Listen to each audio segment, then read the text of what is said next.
do që do ta pretendoj njohin. Kjo nuk është diçka e re që ata e kanë. Jo, absolutisht, por nisur nga fakti që kemi tashmë një rezolut që e ka vullosur e gjithë bota, e ka miratuar e gjithë bota, kemi sërish të reagim, çka parajmëron domethënë që në rast të shkruarjes drejt një rrugë të tillë do të shkohet edhe për Izraelin drejt një, le të themi, atakimi të njerëzve kryesor të qeverisë palestineze, të paktën të asaj që lidhet me OÇP-n. Ajo që ju sapo shpjeguat ose elaboruat të nuk sjell asnjë ndryshim në aspektin e sjelljes së qeverisë dhe të shoqërisë izraelite ndaj çështjes palestineze, ndaj shtetësisë palestineze. Pra Izraeli ka qenë dhe vazhdon të jetë prej fillimit, prej 1948-s për 7 dekada, vazhdon edhe sot të jetë kundër krijimit të një shteti palestinez. Dhe për këtë ka pasur përkrahjen totalisht të gjithë botës, pra nuk ka pasur ndonjë ndryshim të madh. Dakor. Dhe vetëm kaq. E di pse sjell drejton. Izraeli është kundër një shteti palestinez, Hamasi është kundër çarmatosjes, është një deadlock. Absolutisht jo, nuk është një deadlock, pra Hamasi është e drejta e çdo shteti në bazë të Kombeve të Bashkuara, çdo vendi, çdo populli të luftojë për sovranitetin e tij dhe për dinjitetin e tij. Pra nuk po kërkohet, ndërkohë që të gjitha fraksionet palestineze e pranojnë zgjidhjen me dy shtete, tashmë kemi Izraelin i cili nuk e pranon zgjidhjen me dy shtete.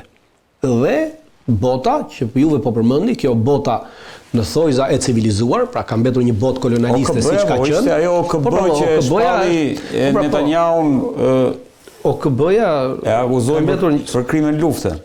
OKB-ja ka mbetur një organizatë kolonialiste siç është formuar, për atë qëllim është formuar, pra për të mbajtur kolonializmin, dhe në atë mënyrë funksionon edhe sot e kësaj dite, është duke lozur një lojë perverse dhe perfide ndaj popujve të cilët kërkojnë vetëvendosje.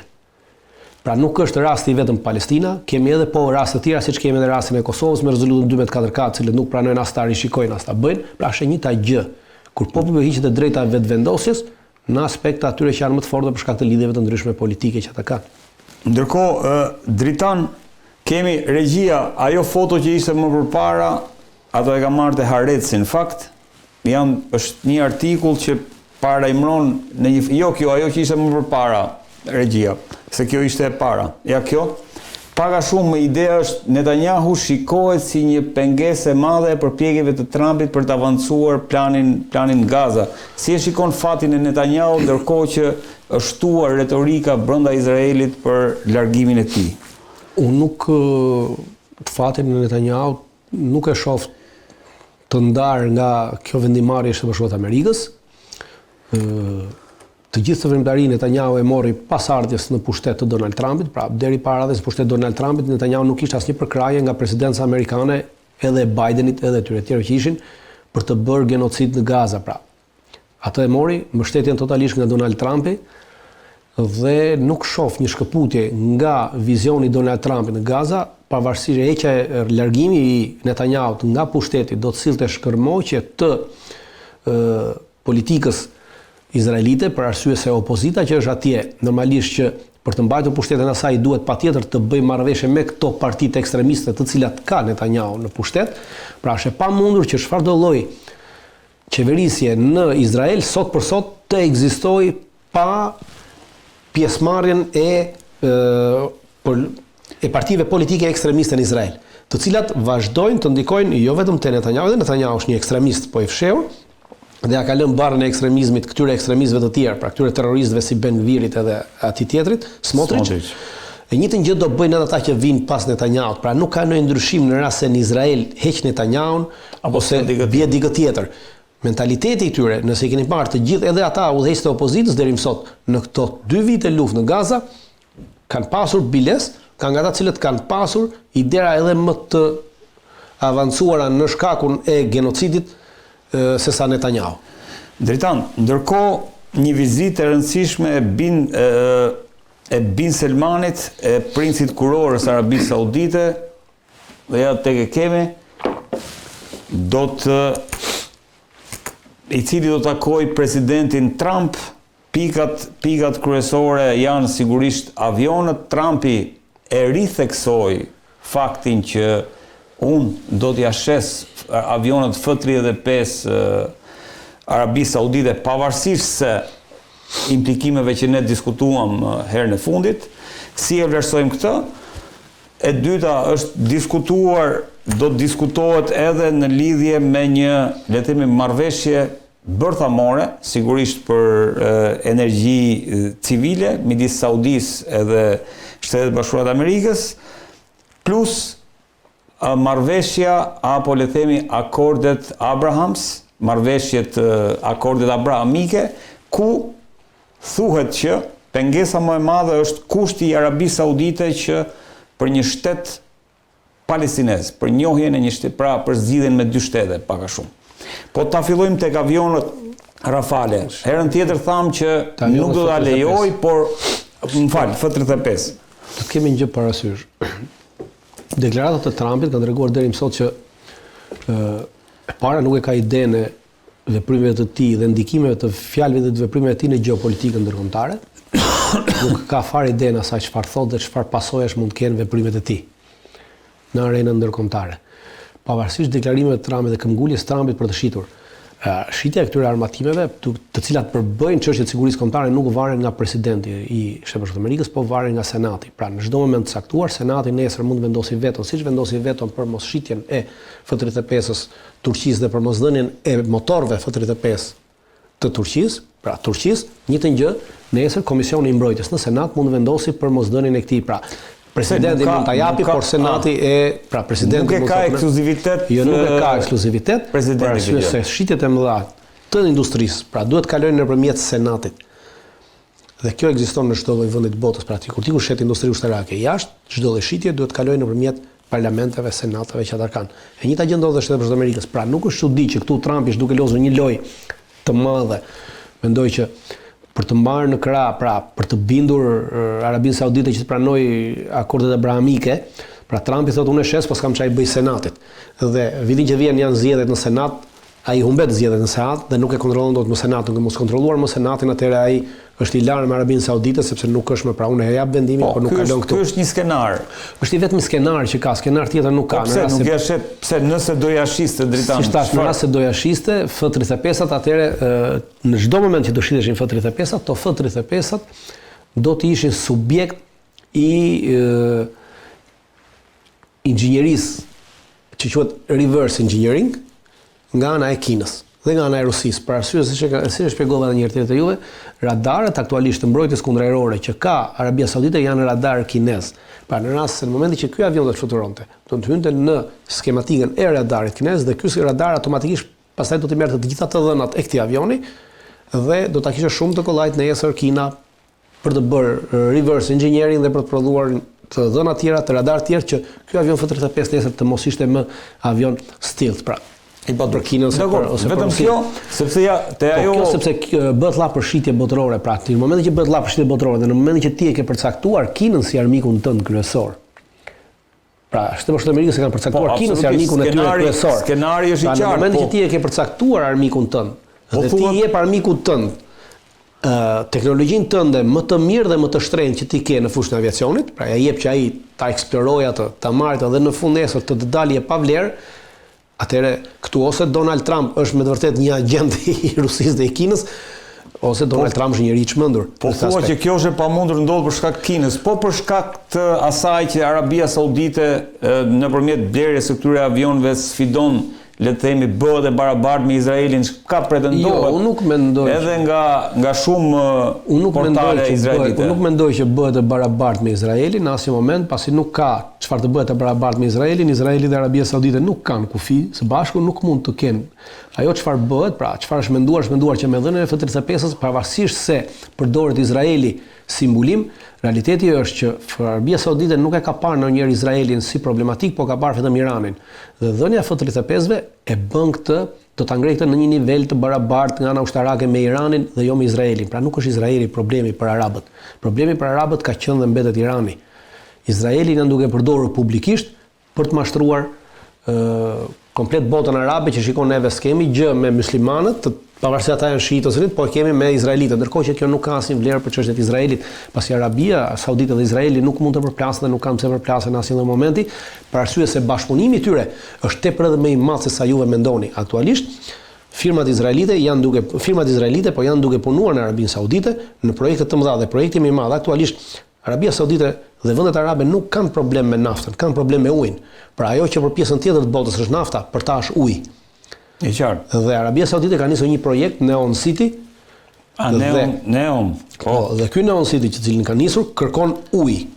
Arabia Saudite nuk ka ujë. Qyteti Shtiz që është dhe nuk ka ujë. Dhe këtë ujë Arabia Saudite ka nisur ta prodhoj nga desalinizimi. Pra, merr ujin e detit, e shkriptozon dhe përdor këtë ujë. Por aktualisht vendi i vetëm në botë cili ka teknologji të përparuar për shkriptozimin e ujit të detit është vetëm Izraeli. Dhe firmat izraelite dhe inxhinierët izraelit janë duke ndërtuar impiante desalinizimi aktualisht në Arabinë Saudite, pavarësisht se Arabia Saudite s'ka marrëdhënie me Izraelin, por inxhinierët e tyre vinë me pasaporta izraelite dhe nuk e vendosen të vulgur hyn në pasaportën e tyre.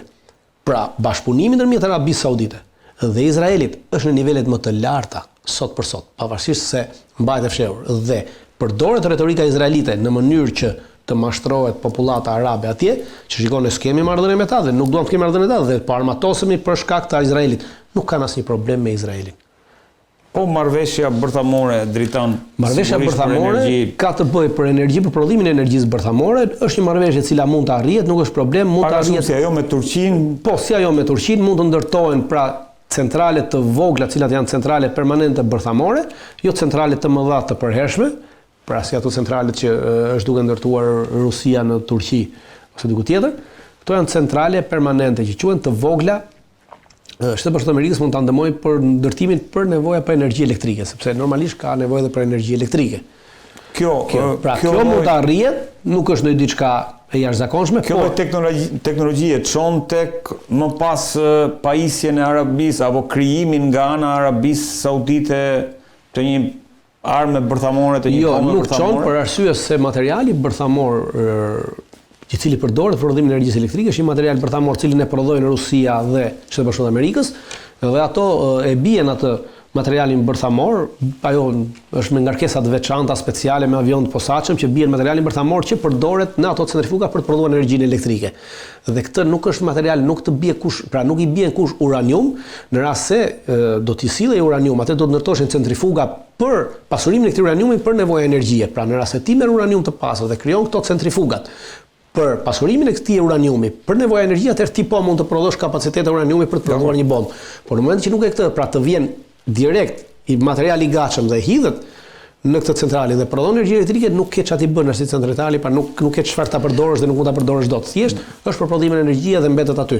Pra nuk rrezikon që Arabia Saudite nesër të prodhojë një bombë bërthamore nga këto centrale bërthamore. Për arsye se marrëveshja e këtyre centrale parashikon edhe mbetjet, pra edhe mbetjet bërthamore që mbeten, pasi mbeten mbetje, pra pas përdorimit ato mbeten disa mbetje bërthamore, këto mbetje bërthamore në marrëveshjen e prodhimit të centraleve është edhe marrja e këtyre mbetjeve bërthamore dhe vetëm dy vende aktualisht kapacitet të vogël ka Shtetet Bashkuara të Amerikës për përpunimin e mbetjeve bërthamore, kapacitet më të madhe ka aktualisht Rusia, vazhdon të marrë mbetjet bërthamore nga gjithë bota. Pasi ka kapacitet të përpunimit të këtyre mbetjeve bërthamore. Ka centrale të veçanta që merren me përpunimin e mbetjeve bërthamore. Dhe në moment që çdo kush nis iniciativën për ndërtimin e një centrale bërthamore, problemi i parë që diskutohet është mbetjet bërthamore, pra ku do të përfundojnë ato. Pra as ato nuk i përdor dot, nuk i mban dot, pasi me mbetje bërthamore mund të prodhosh ato që quhen dirty bombs, pa bombat e pista. E qartë. Ndërkohë, dritan se nga që dukej që Arabia Saudite po merrte F-35 po kthehej në një fuqi bërthamore, prandaj më shumë i diskutuam këto. Ndërkohë, si e vlerëson se duhet rikujtojmë këtu për ata që na dëgjojnë që Arabia Saudite bashkë me Francën kanë qenë autor të asaj rezolutës që u votua me shumicë votash në OKB, se nuk më kujtohet tani 170 vende, a 140 vende, mos 158 vende. 158 vende. Pra, Arabia Saudite dhe Franca janë, le të themi, dy promotorët e zgjidhjes me dy shtete për sa i përket situatës midis Izraelit edhe Palestinës. Ajo që do të negociohet dhe çka është gjëja më e pakapërcyeshme për momentin, për shkuar më pas në këmbim kësaj tek akordet abrahamike, thuhet që është një shtet palestinez. Njohja një shteti palestinez apo zgjidhja me dy shtete që shpesh e diskutojmë si mendon se do të dilet nga ky ngërç? Nuk mendoj që ka dalje nga ky ngërç. Dalja vetëm nga ky ngërç është vetëm zgjidhja me një shtet. Pra zgjidhja me dy shtete është e pamundur nga gjitha pikpamjet, nga gjitha mundësitë, për arsye se ata të cilët aktualisht kanë fuqinë më të madhe në terren janë izraelitët dhe ata nuk e pranojnë këtë, pra i bie që bota qoftë Franca që është e përshtatshme të bëjnë luftë me Izraelin, pra është e pamundur që të konceptosh që bota të bëjë luftë me Izraelin. Për këtë arsye, kështu që zgjidhja me dy shtete është totalisht e pamundur. Kemi zgjidhjen vetëm me një shtete. Zgjidhja me një shtet mund të jetë e imponueshme dhe e realizueshme. Çdo lloj mundësie tjetër është totalisht jashtë, çdo lloj forme tjetër është jashtë çdo lloj mundësie për të arritur dhe për të kryer. Deklaratat që u miratuar nga 158 shtete, që u votua në Asamblenë e Përgjithshme nga 158 shtete për shtetin izraelit, edhe ajo ishte një deklaratë për të ulur opinionin publik, pra për të qetësuar opinionin publik dhe për të ulur protestat kryesisht në të gjithë botën që kishin nisur për shkak të genocidit që shteti nazist i Izraelit po bënte në Palestinë dhe kryesisht në Gaza, ndaj popullatës civile dhe të pafajshme duke vrarë gra dhe fëmijë, dhe për të bërë këtë atëherë miratuan këtë rezolut në Kombet e Bashkuara, jo në Këshillin e Sigurimit, po në Asamblenë e Përgjithshme, ku miratuan që njohin një shtet palestinez, po ky shteti palestinez nuk ka kufi. Ky shteti palestinez që miratuan që njohin nuk ka sovranitet. Pra ti s'mund të njohësh një shtet pa i vendosur kufit atij shteti. Se ku është ky shteti? Ku ekziston? Në Hëna, në Marsa. Jo, po mos jemi në procesin. Jo, nuk ka proces. Shikoj mos i dhe sepse neve jemi mësuar me këtë. Nuk ka proces. Është shumë e thjeshtë. Rregullat ndërkombëtare për njohjen e një shteti janë shumë të thjeshta. Shteti ka kufi. Pra ti s'mund të përcaktosh shtet. Ti nuk mund të thuash që unë e njoh shtetin më teket mua dhe hajde bëjmë shtetin e Tiranës. Okej, ne njohim shtetin e Tiranës, po ku është ky shteti i Tiranës? Ku funksionon? Cilat janë kufit? Pra ti duhet të përcaktosh më parë kufit, ka rregulla ndërkombëtare për deklarimin dhe njohjen e shteteve. Kur këto rregulla ndërkombëtare nuk merren parasysh, por krijohen deklarata politike që ne e njohim shtetin e Palestinës dhe kaq, bëhet për nevoja propagandistike, për nevoja për të qetësuar popullatën që ja po shkojmë drejt kësaj. Dhe media ndihmon shumë keq në këtë aspekt. Pasi media ka humbur rolin e saj të vërtet të medias, pra për media në vend që të merret totalisht. Ore, dakord, po flasim për një shtet. Cilat janë rregullat kryesore të bërjes së një shteti? Pra e bara do të jenë kufit. Ku janë kufit e këtij shteti? Pra nisim në atë aspektin duke thënë që po niset, jo më nuk ka asnjë nisje. Dielli duket që në mëngjes thot populli ynë. Pra kur ti shef diell në mëngjes, nuk ka për të pasur gjithë ditën diell. Okej. Ndërkohë Dritan, kalojmë pak tek Ukrainë, Rusi apo perëndim Rusi-Kinë, kjo përplasje e madhe. Dje është, le të themi, paralajmëruar, është lidhur, është nënshkruar një marrëveshje midis Francës dhe Ukrainës për blerjen nga Ukraina të 100 avionëve Rafale deri në 2035. Si e vlerëson këtë zhvillim, i cili duhet thonë erdhi me një herë pas një skandalit të madh që plasi në Ukrainë, një skandal korrupsioni shumë të madh. Po, besoj ju e dhatë përgjigjen e pyetjes, pra nuk kam çaj them më kësaj pyetjes tuaja, pra e gjithë kjo erdhi pas këtij skandali. Dhe vetëm kaq, se ka dy skandale të mëdha. Skandali i parë është skandali ekonomik i vjedhjes së parave evropiane dhe amerikane, pra njerëz të ngushtë të presidentit të Ukrainës kanë vjedhur këto para me shumicë në këto 3 vite. Dhe e dyta është humbja strategjike e Ukrainës në luftën me Rusinë, pra një humbje strategjike në pothuajse gjithë pjesën e vijës së kontaktit ose vijës luftimit, vijës frontit. Dhe për të mbuluar këto janë bërë aktualisht 2 blerje, para një muaji nëse mbani mend, dhe duhet të themi që nuk janë kontrata për blerje, po janë memorandume mirëkuptimi. Pra, të jemi të qartë. Kush është dallimi drejton se ata që na dëgjojnë? Kontrata është kontratë dhe kontrata përcakton qartë çmimin, por kontrata përcakton përveç sasitë të kontrata përcakton çmimin, përcakton kushtet e tjera, pra si do blet avioni, çfarë kushtesh ka avioni, çfarë pajisjesh ka avioni, çfarë operacioni do bëhet, gjitha këto. Jo, kemi memorandum qëllimi për blerje. Në të dyja rastet, edhe me Suedin, pra për blerjen e avionëve Gripen, Saab Gripen, Pra në 150 avion para një muaji nënshkroi të njëjtën kontratë me Suedin. Kontratë apo memorandum? Kontratë, memorandum, se memorandum. Njëjtën gjë bëri edhe me Francën. Pra nuk kemi kontratë, sepse kontrata përcakton qartësisht parat, përcakton në rast se mbani mend për shembull kur Serbia do blende 12 avionët Rafale nga Po. Ajo në shkoj kontratë dhe kontrata përcaktonte çmimin e avionit, përcaktonte çfarë do posëdonte avioni, sa avion do lëvroheshin fillim, sa avion